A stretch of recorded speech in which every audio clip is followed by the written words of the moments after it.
Hey crew, it's Hollywood here. Today, this episode, I'm going to take you through installing a digital dash on my Valiant. So I've bought this Powertune Dash and also paid an extra like $150 for the GPS. So that gives me the speedo as well, and it also helps out with the drag racing, logging data, and it gives you the 60-foot time, your eighth mile, your quarter mile. So the GPS just helps out with that, and obviously speedo. I'll take you through installing the dash and the cluster, the wiring, and hopefully you can get some tips out of it. Just going to open the box up now. Pretty excited about this. I've been wanting this for a while. Just going to finish the ute off really well.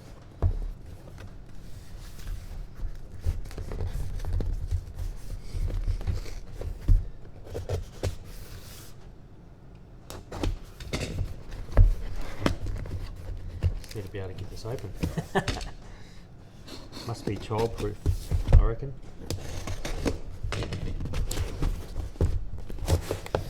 Here we go. So we've got the sticker,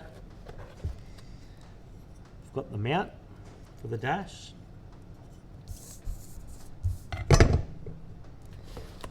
we've also got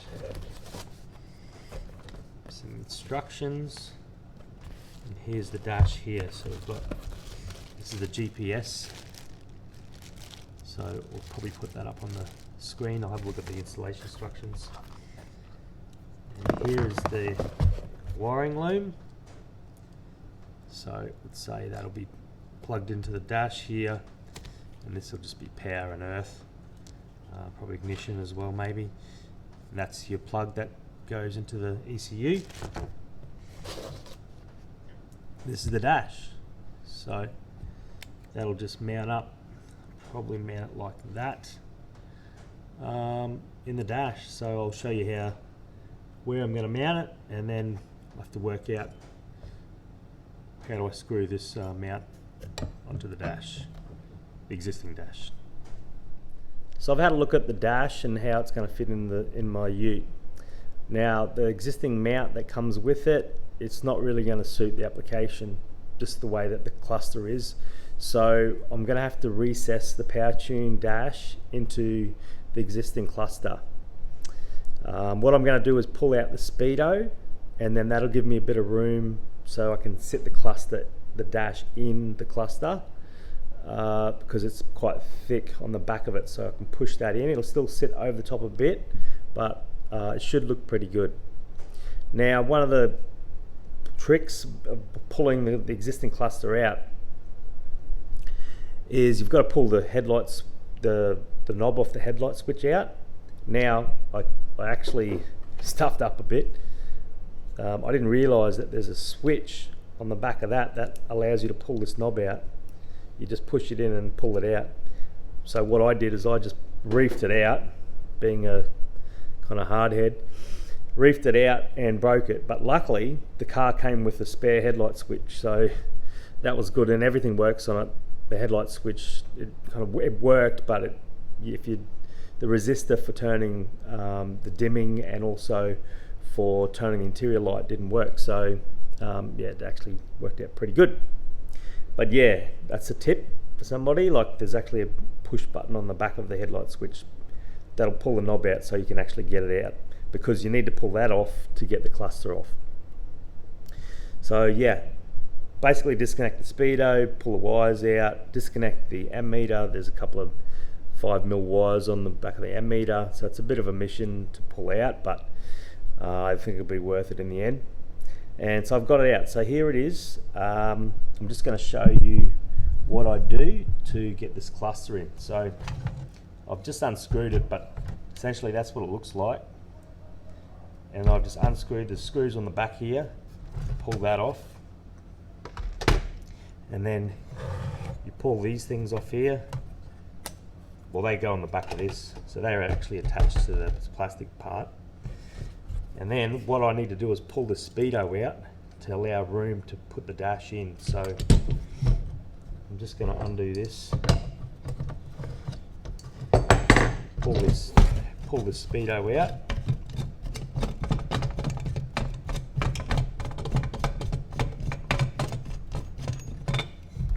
Like such. Then I've got a bit of space here to put the dash in. So what I'll do is I'll leave these off, and then I'll just put the dash back together, leave all the rest of the gauges in, because the rest of the gauges, there's the ammeter, temp and fuel, and then the oil and brakes. So I'll leave that all in, that'll be all operational. Now what I'm also going to do as well, I was thinking about wiring or soldering some wires on the back here for the indicators, and having some wires, so then I can put some LEDs here so I can see when the indicators are on, because the indicator lights are here.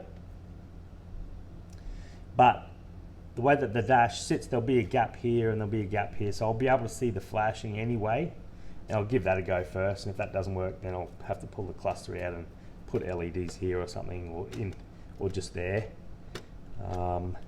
But yeah, I'll give that a go first. So that's basically how it'll look. You just screw it back together again on the back, and then you sit the dash in there, and basically it'll sit just a bit above, about 1/2 an inch, sit above, but it'll go around, basically around the edge of that square, so it should look all right. It'll only cover up a little bit of this one and a little bit of this. So that's what I'm planning to do.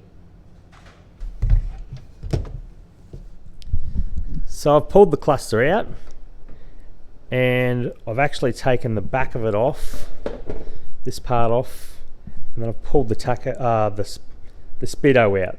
So that gives me enough room behind here to be able to sit the dash in to the cluster. So it should look pretty good once it's in the car. It'll all just kind of sit nice and neat.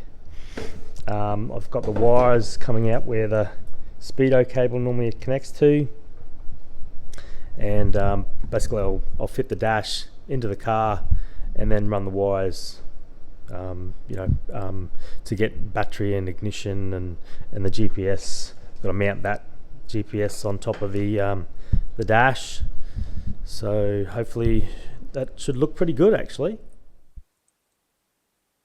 Here's the dash installed into the cluster, so I'll just show you how it operates.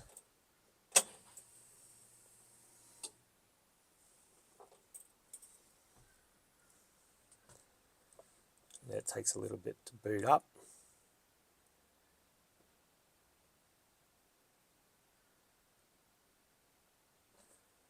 Here it is.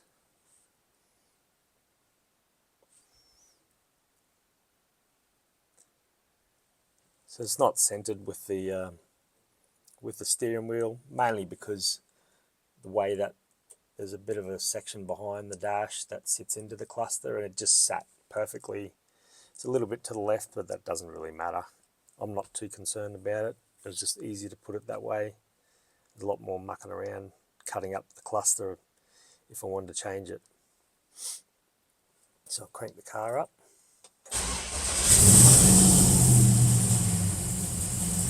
So as you can see,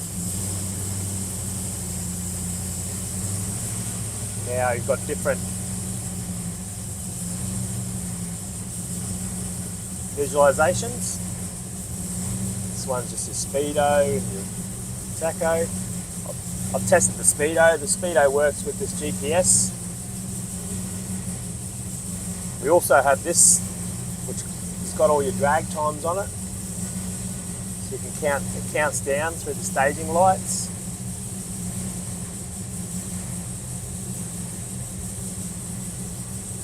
I normally drive around with this one on.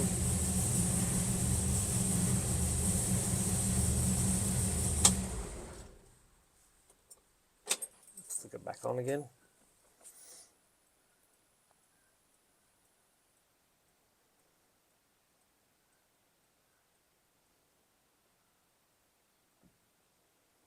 Takes a while to boot up once you turn the ignition on and turn it back on, but it's not really a big deal. I don't find it a big deal. So yeah, you've got the income air temp. Oh, not income, sorry. You've got the intake air temp, boost, battery, lambda, fuel pressure. I don't have a fuel pressure sender in there yet.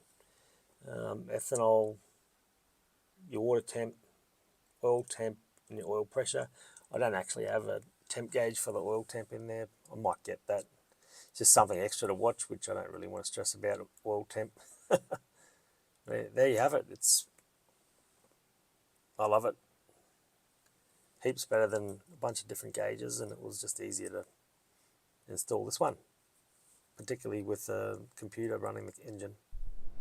So there you have it. Powertune Dash install. Pretty simple, particularly if you've got a computerized engine.